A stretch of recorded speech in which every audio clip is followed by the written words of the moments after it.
Good morning and hello. My name is Juan Evangelista 13Sept2025. It's a pleasure to be here with colleagues from all over the world. Special thanks to the Global Psychiatric Association for taking me into account to give this presentation.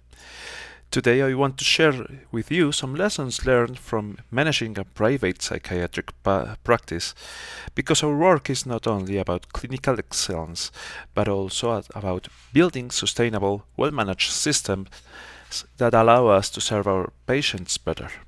Now, why is it important to understand management in psychiatry? Psychiatry is, as we all know, a science of care, but it's also a practice that requires management. Without proper management, even the most brilliant clinician can end up overwhelmed, inefficient, and unable to reach his or her full potential. Understanding management means building a framework that protects our time, our resources, and above all, the experience of our patients.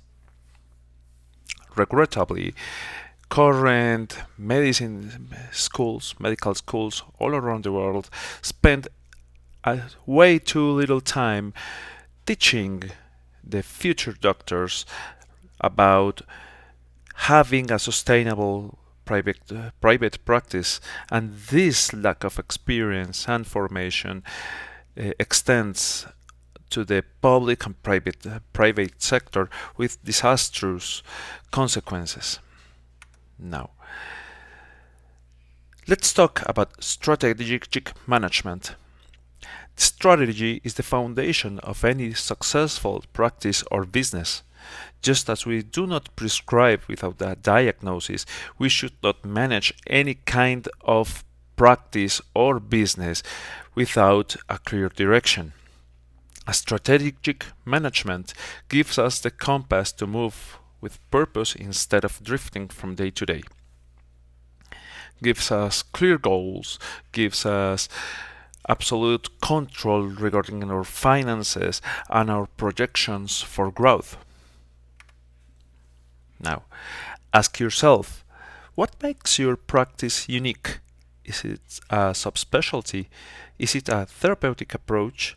A style of care that patients remember? Once you define it, project yourself 5 or 10 years ahead. Where do you want to be? Okay? That vision is your mission, and it should guide every decision you make. Because if you do what everyone does, you won't do much at all. This extends to the growth of a clinic or when a private practice requires the employment of more psychiatrists in order to fill up the agenda or to satisfy the demand of the service. And in order to project your growth or the need of more personnel or the location of your practice or the future location of a clinic, you will need to state your mission and visualize where you will be headed in some years ahead. Now, let's talk about key performance indicators.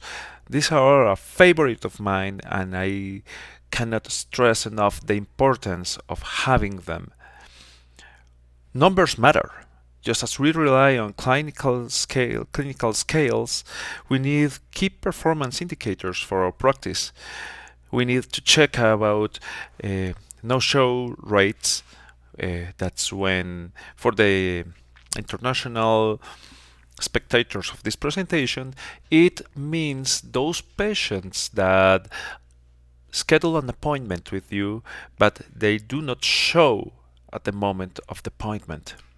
This has disastrous consequences financially and logistically, taking into account that any respectable practice has to start somewhere, and in the beginnings of any private practice, the volume of patients per agenda, it's not that great. So when you are beginning in your private practice and you have, let's say, like you could manage to get 3 patients for one afternoon, because you are beginning. Your service, your practice is not very well known. You're just beginning. And one of those patients schedule an appointment and do not show for that appointment, it means you're losing 30% of your daily income. Multiply that for the time you apply for your practice. It's common to have a private practice as a side job when associated with a job in the public sector or the private sector. So in order for you to be successful in your private practice, mostly in the beginning, in first steps of your practice, it will be very important to have a correct grasp of the reason of the no-shows, the quantity of the no-shows. Just to give an example, of course, you need to have a firm grasp of the revenue per hour, the satisfaction of your patients. These are not just business metrics, they are clinical tools that will tell us how accessible, how efficient, and how effective our service really is. Now, the next one is really important. We will talk about proper quarterly planning. Annual planning is not enough. Medicine is dynamic and so are finances. This is why quarterly planning is essential. Set revenue goals, forecast costs, and always compare best case and worst case scenarios. And remember, please, saving for reserves is not optional. It is what keeps your practice stable in uncertain times. I will stress this last topic some more times in this presentation. It's quite important to be prepared for surprises, because as psychiatrists, having a surprise in a case normally has a negative connotation. And also, this is also true for business management. Yes, you need to have a proper understanding of the finances of your business, of your practice. And looking at them once a year, it's terribly risky. Of course, these scenarios I propose are not mandatory, and you need to adapt your forecasts to your capabilities and the nature of your practice. But I would suggest that calculating a best case scenario when 90% of your schedule is occupied, or a worst case scenario when half of the patients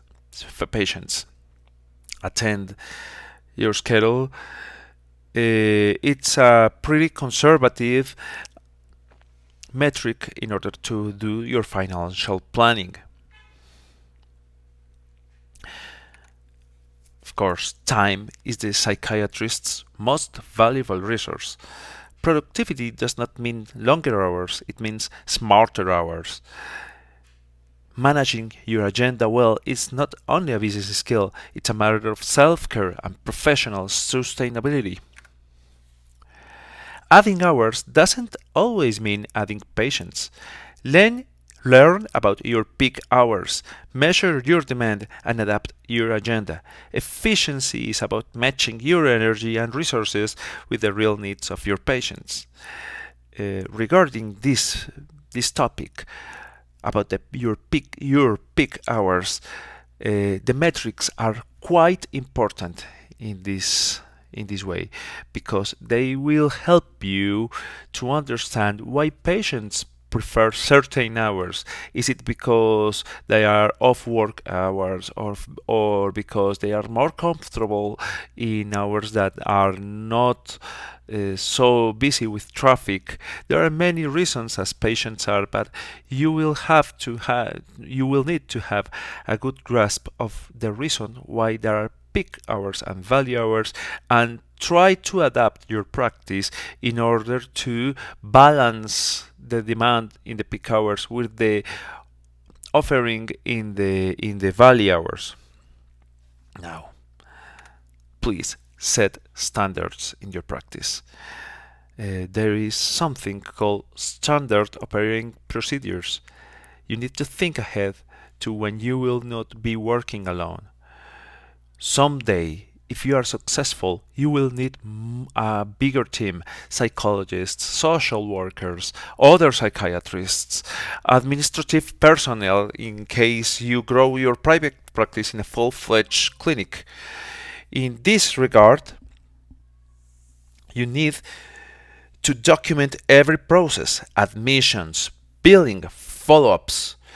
The standard operating procedures are not bureaucracy, they are the backbone of continuity. They ensure that your practice will run smoothly even when the staff changes or when you, while being busy with administrative work, will not be able to attend the minutiae of the day-to-day practice of your future clinic.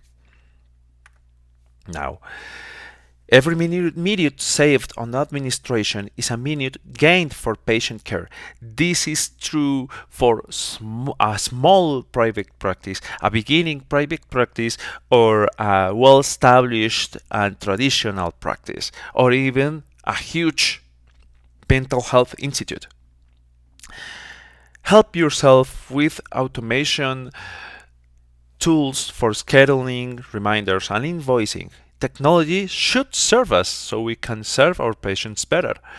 In my experience, in my absolutely personal experience, there is a huge difference in having a managed practice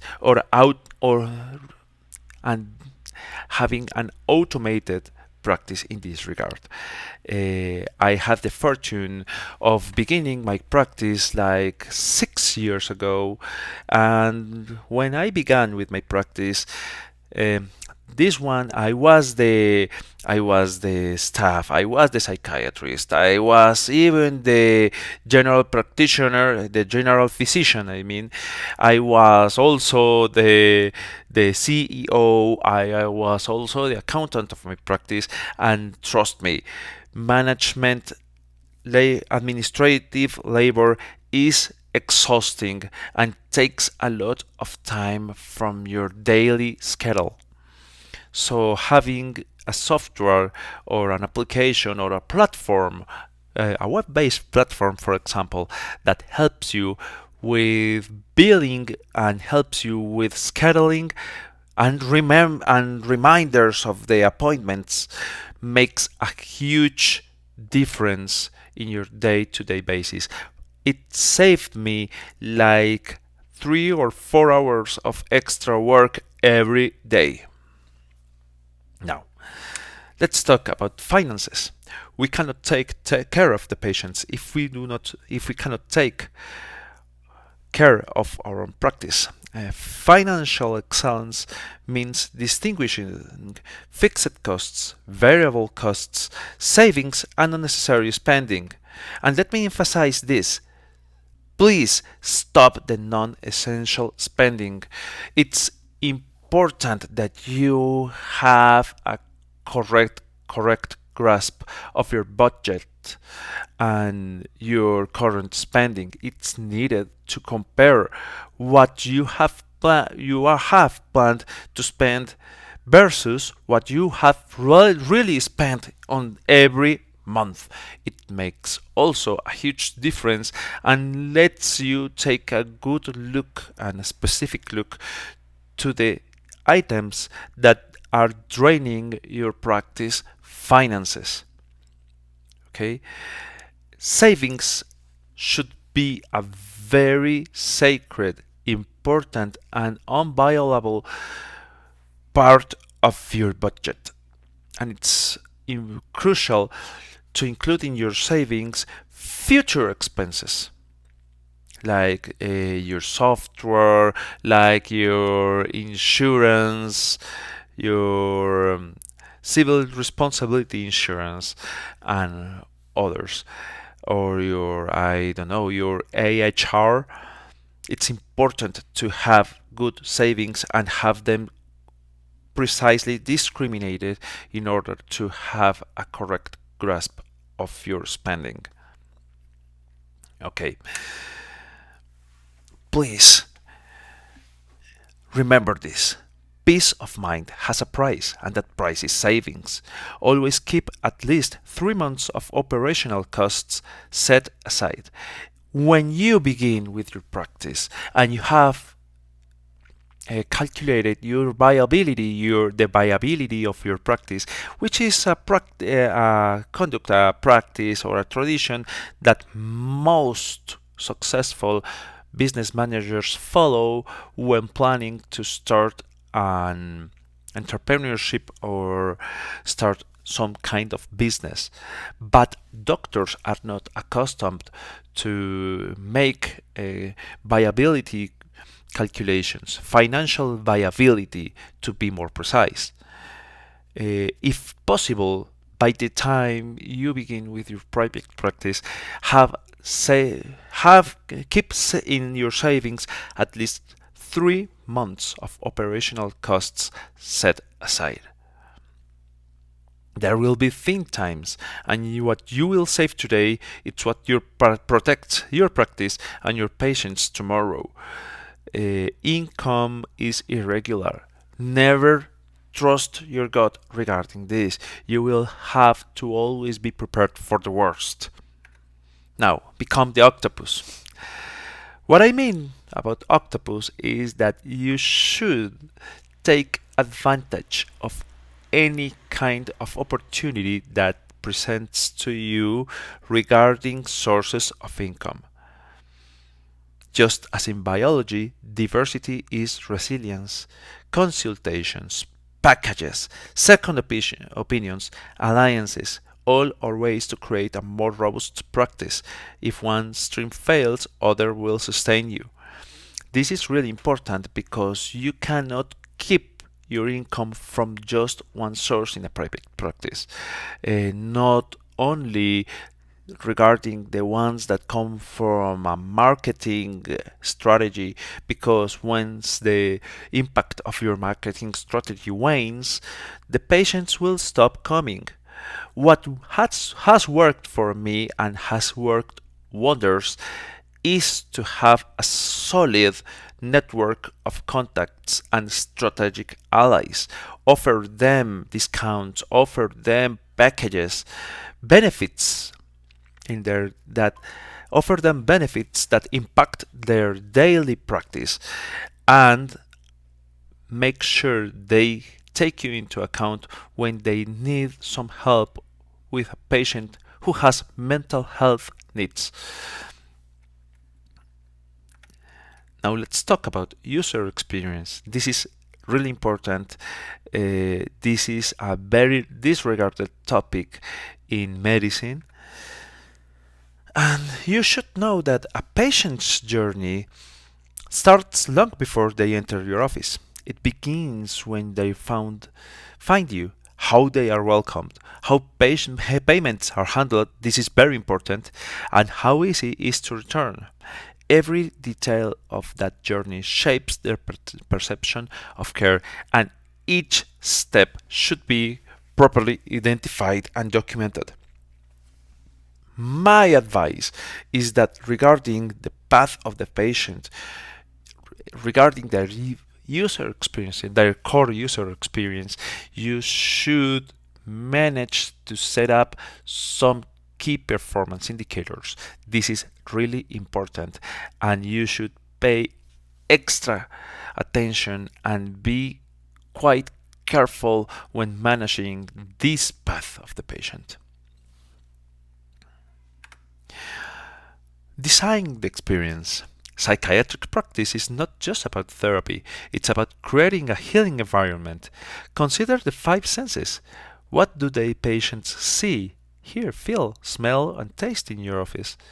Safety, comfort, and attention to detail create a therapeutic experience in themselves. Please do the experiment. Assist to the practice of a colleague, a non-psychiatrist colleague, for any reason at all, and close your eyes in the waiting room. How does it smell? The smell is the first sense that is activated when experiencing a new area. Now, how does it look? Does it look modern? Does it look clean? Is it comfortable when you sit on a chair in the waiting room? Can you see the physician? Does he welcome you properly? Is the assistant, the receptionist or secretary available? Are there refreshments? Even the taste of tea or coffee can shape a proper experience in a psychiatric private practice. Now, feedback is not optional. Positive reviews are always strengthen us, but negative ones transform us. Satisfaction surveys are not about ego, they are about growth. A practice that listens is a practice that evolves. And I want to stress this last, the last items. Positive feedbacks improve egos, but negative feedbacks improve businesses. It is quite important to have quite critical patients because they will help you manage and intervene the key aspects of your practice that may turn off your patients. Now, let's talk about something that is quite important as of now, marketing and positioning. Now, what is your brand? Do you only sell appointments or do you provide mental health care with empathy and scientific rigor? It's important that you clarify your value, put it on a slogan, and repeat it until it becomes part of your identity. It's important that when people, let's say patients, general public, or even other colleagues, other physicians, think about you because you can offer something specific that is of value to them. Be visible. In the digital age, silence is invisibility. Patients search, compare, and decide long before they meet you. If you are not present in blogs, social media, live talks, or community activities, someone else will be. Make sure it's your voice that guides them. Regarding this, nowadays it's pretty frequent in psychiatry or in mental health all around for patients with mental health needs to be exposed to TikToks, Instagram Reels, YouTube videos of people that have no knowledge or for specific formation in mental health. These so-called coaches that do not hold any kind of professional title or a licensing title that enables them to talk about mental health issues properly. And this is a terrain where we are losing because there will be always a good need of patient and public education regarding mental health topics. Make sure it's you, the one that is educating your community. It doesn't mean that you have to dance in TikTok or do things that are not aligned to your core values, but to share your experience and your views in this regard with your potential public. Now, one of the things that must be more carefully taken into account is reputation management. Please never ignore reputation. One positive review can bring 5 patients. One negative review, if ignored, can drive away 10 or even more. Reputation management is not vanity. It is survival in a world of digital transparency. And in this regard, that's the importance of giving an excellent user experience. Let the patients talk good things about your practice. Now, let's talk about efficiency and growth. The psychiatrist's time is not worth gold, it's worth platinum. If you spend more time on billing, compliance, or cleaning than on clinical work, you are losing value, you are wasting your talent. Learn to delegate. Hiring an assistant, it's not an expense, it is an investment in growth.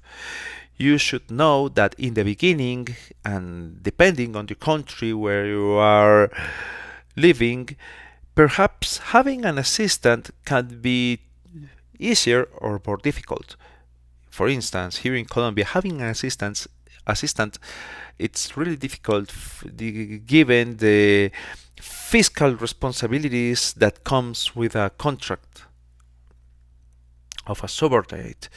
But there will be one time where this is needed, because you will be so busy attending patients that it will be almost impossible for you to manage the more administrative work, or for instance, to make the billing, to have the documents, the habilitating documentation, or the mandatory papers in order.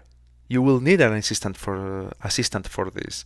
And if given that you choose to become a manager, a business manager of a more complete or bigger establishment, you will need an assistant for managing the more manual work and giving you more leeway to do the true strategic management that will be very important in order to make your practice grow.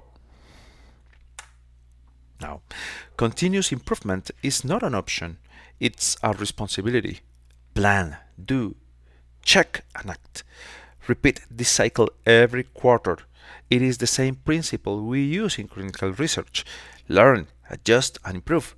This is how small practices grow into institutions. Make sure that if any kind of plan of improvement that you begin it's successful, make sure to do it all the time. If your plan for improvement failed, well, reevaluate it. See why did it fail. It's really important. Many protocols, many plans will fail, and each failure will give you strength in learning and understanding. Okay. To close, let me remind you, good management is not about becoming less of a doctor. Please do not make that mistake. It is about becoming a better one. When we manage well, we free time, reduce stress, and expand our capacity to help our patients, and that's what truly matters. Thank you all for coming, and I hope you enjoyed my presentation. Have a good night.